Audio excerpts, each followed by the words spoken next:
Olá, meus amados irmãos em Jesus, um bom dia a todos, uma excelente segunda-feira, um excelente início de semana para todos nós. É com muito bom coração que estamos aqui, iniciando mais um dia de reflexão do Evangelho segundo o Espiritismo, este momento que nos elevamos em um só coração, em um só pensamento, até Jesus. Então a gente convida ao Cristo para estar presente aqui conosco, abençoando mais uma semana que se inicia, acalmando o nosso coração e nos guiando em todas as nossas decisões. Bom, meus irmãos, hoje nós estamos no penúltimo dia de reflexão do Evangelho segundo o Espiritismo, capítulo 18, item 11. Para rememorarmos aqui brevemente, estamos já há alguns dias nos dedicando a esta passagem do Evangelho, porque é uma passagem que o nosso querido Allan Kardec ele vai destacar para nós um trecho do capítulo 9 do Evangelho de João, mas é o trecho final. Então a nossa proposta foi rememorar todo o capítulo 9 do Evangelho do querido apóstolo João, que aliás é um capítulo bem breve, até chegarmos à parte final que Allan Kardec destaca. Dessa forma, a gente consegue compreender de forma mais ampla, compreender de uma forma também mais profunda aqueles versículos. Então amanhã a gente chega nos versículos que Allan Kardec destacou no Evangelho segundo o Espiritismo. Mas antes, vamos ver o que vai acontecer?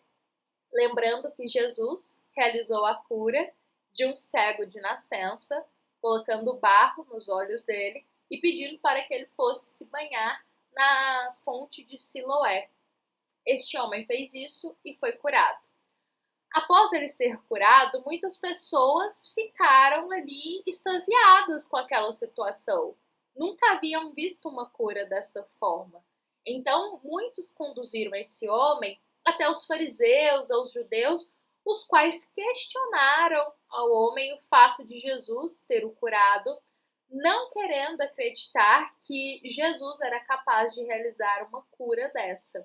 Então, esse homem é questionado diversas vezes, Jesus é criticado por eles e o homem continua firme, dizendo que sim, que Jesus o curou e que Jesus é o grande enviado.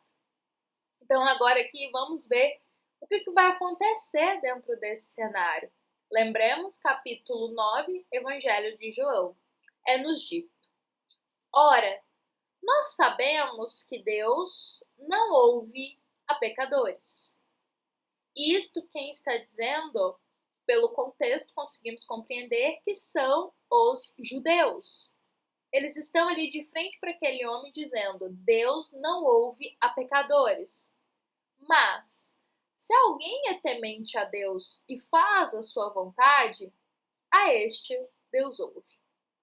Desde o princípio do mundo, nunca se ouviu que alguém abrisse os olhos de um cego de nascença. Se este não fosse de Deus, não poderia fazer. E responderam ao homem, dizendo: Tu é nascido todo em pecado, e vem querer nos ensinar? E após isso, expulsaram o homem. Meus irmãos, vamos tentar compreender o que está acontecendo aqui? O homem está sendo questionado, a família do homem foi questionada sobre a cura que ele recebeu. E aí os judeus chegam para ele e dizem: olha, Deus não ouve pecador. Porque os judeus e os fariseus estavam taxando a Jesus como pecador, porque o Cristo fez uma cura no dia de sábado. Nós já dedicamos um dia aqui para refletir esse momento da cura ser no sábado. Mas vejamos que é por esse motivo que eles estão falando que Jesus é pecador, motivo meramente externo. E nesse momento, eles continuam ali dizendo para o homem: olha, se Deus ele só vai ouvir quem teme a ele. Porque eles ainda tinham uma visão de um Deus muito punitivo, de um Deus agressivo. Essa era a visão que eles carregavam de Deus. Jesus é que vem transformar essa visão afirmando que Deus não é punitivo, mas Deus é um pai extremamente bondoso e que zela por todos nós. E o homem, de frente para essas críticas que estavam fazendo a Jesus, o homem vai dar uma resposta nos judeus. Uma resposta ensinando para eles sobre a grandeza espiritual do Cristo. Os judeus não aceitaram essa resposta e falaram: olha, você é todo nascido em pecado e está querendo nos ensinar? Que, por outras palavras, significa que eles estavam rebaixando o homem. Vamos entender agora, um pouquinho moralmente, o que cada parte desses versículos tem para nos ensinar nesta manhã de segunda-feira, meus irmãos. Olha só, a primeira frase que os judeus dizem aqui é que Deus não ouve a pecadores. Meus irmãos, por pecado, de forma geral e ampla, dentre tantos significados que a gente encontra, por pecado podemos compreender de uma forma breve a transgressão das leis divinas, ou seja, comportamentos que nos afastam de Deus. Por pecado, a gente pode compreender de uma forma ampla transgressão da lei divina. Agora vejamos. Se essa afirmativa dos judeus fosse verdade, a afirmativa de que Deus não ouve pecadores, poderíamos concluir que Deus não ouve, então, nenhum de teus filhos na terra. Uma vez que na terra não temos ainda seres puros e angelicais vivendo aqui. Vejamos só. Deus não ouve pecadores. Se essa afirmativa dos judeus fosse realmente verdade, concluiria-se que Deus então não ouve a nenhum filho na terra. Porque todos nós, seja no presente ou no passado, transgredimos a lei de Deus. Estamos aprendendo ainda. Não somos perfeitos. Ainda falharemos e falhamos ainda. Somos seres falíveis. Então, logo, essa afirmativa a gente conclui que é totalmente equivocada. Totalmente equivocada. Mas vamos compreendê-la um pouco mais. Naquela época, muitos possuíam uma visão distorcida sobre o que é o pecado. Essa visão que a gente trouxe do significado de pecado, transgressão da lei divina, não era uma compreensão que eles tinham lá naquela época. Não era. Então, lá 2000 anos atrás, eles compreendiam que o pecado era apenas atos externos, atos exteriores. Ou se você passasse por uma dificuldade, um infortúnio na sua vida, você logo seria taxado como um pecador porque Deus estava te punindo. Então, essa era a visão que eles tinham. Por isso que a todo momento, nesses versículos do Evangelho de João, eles taxam o homem que foi curado como pecador, por causa da cegueira que ele tinha fisicamente. Então, se você tinha uma dificuldade, se você tinha um infortúnio, eles logo lhe taxavam como pecador, como sendo a vingança de Deus perante você, ou Deus te corrigindo. Era essa a visão que eles tinham, um Deus punitivo ainda. Então vejamos que com isso tinham grande facilidade em julgar a vida do próximo, acusando a qualquer um de pecador, principalmente aqueles que sofriam, aqueles que passavam por uma dificuldade. Eles logo apontavam o dedo e falavam que a pessoa era pecadora. Isso há 2000 anos atrás. Contudo, muitos desses, lá naquela época, que apontavam o dedo, dizendo que você é pecador porque sofre, você é pecador porque passa por dificuldade, logo esses que apontavam o dedo acusando o próximo de pecador eram as almas que mais cometiam atrocidades. E se ninguém soubesse, ou se eles afirmassem que essas atrocidades eram feitas em nome de Deus, para eles isso era correto e não era pecado. Vejamos que uma distorção muito grande sobre o significado do pecado. que nada mais é do que falhar às vezes, transgredir a lei de Deus, mas que a gente sabe que não estamos fadados ao pecado eterno. A gente vai se aperfeiçoando e até chegarmos à perfeição. Então vejamos, meus irmãos, que é importante a gente entender esse contexto da época, até mesmo para compreender a facilidade que eles tinham de julgar o outro e sair taxando como pecador a qualquer um que às vezes sofria, passava por uma dificuldade ou fazia algo que eles não aceitavam como certo. Eles não aceitavam. Então, a partir disso, meus irmãos, nós compreendemos que a visão de pecado deles era distorcida naquela época e que hoje em dia a gente já consegue compreender um pouco mais através dos esclarecimentos, de uma forma ampla, que pecado é a transgressão da lei de Deus, quando a gente se afasta de Deus através de comportamentos que não são proveitosos para a nossa caminhada evolutiva.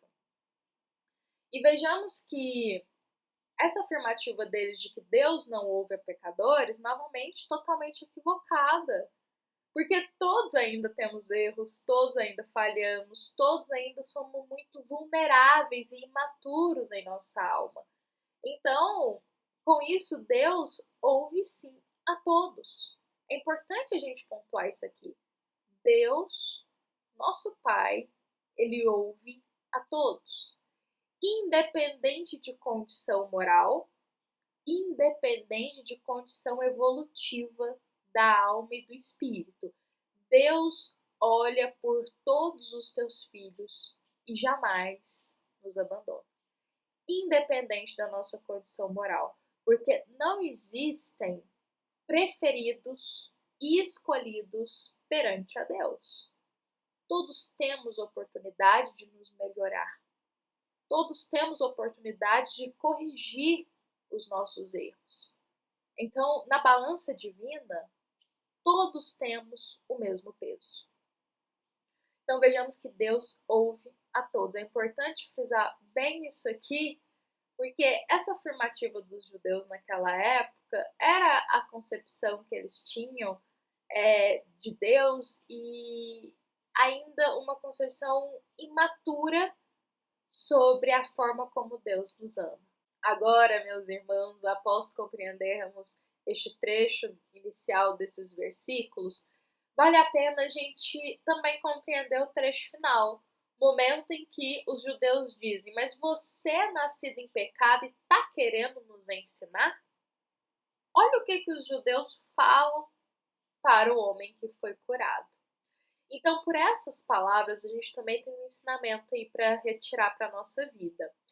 Vejamos que os judeus, eles estavam menosprezando o homem que era cego, rebaixando ele pela condição física que ele tinha, como se ele fosse menor por isso.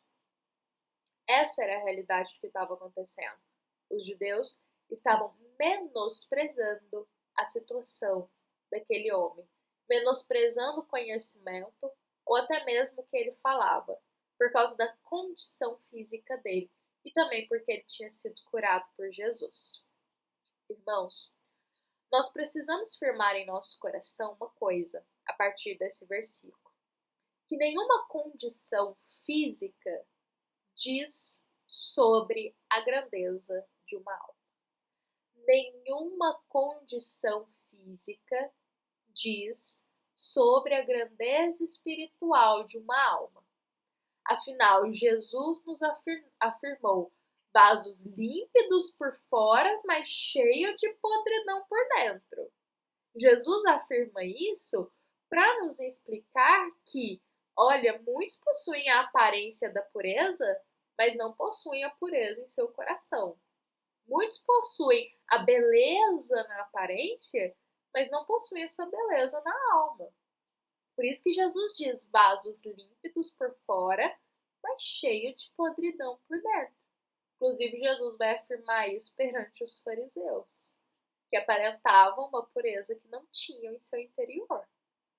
Então vejamos, meus irmãos, que jamais devemos julgar ao nosso próximo, tirar conclusões precipitadas, julgando por aparência ou condições físicas, porque isso nada diz sobre a grandeza moral e espiritual de uma alma. Vejamos que aquele homem, ele tinha muito, mas muito para ensinar para aqueles judeus e fariseus. Mas os judeus e fariseus julgavam o homem menor pela condição física que ele tinha, perdendo uma grande oportunidade de aprendizado. Então, se tem algo aí para a gente também rememorar, é que o próprio Cristo retirava ensinamento das situações mais simples e mais sublimes, nos ensinando que todos podemos extrair esclarecimento e ensinamento para crescer espiritualmente de qualquer situação e para com qualquer irmão. Então, levemos essas palavras em nosso coração. Amanhã, meus irmãos, nós vamos adentrar na parte final deste capítulo 9 do Evangelho de João, parte final essa que Allan Kardec vai destacar no Evangelho segundo o Espiritismo. E foi necessário que a gente passasse por todo esse capítulo, compreendendo tudo que foi acontecendo, porque agora essa parte final que a gente vai refletir amanhã vai fazer muito mais sentido para o nosso coração. A gente vai ser esclarecido de uma forma mais profunda. Então, nós aguardamos todos amanhã para a gente começar o nosso dia com Jesus, começar o nosso dia com o Evangelho segundo o Espiritismo. Nos encontramos aqui. Até amanhã. Lembremos que esta é uma mensagem do Centro Espírita Luiz Gonzaga, de Luminárias, para todos nós que aqui estamos presentes. Fiquemos em paz. Uma boa segunda-feira para todos nós. Que assim seja.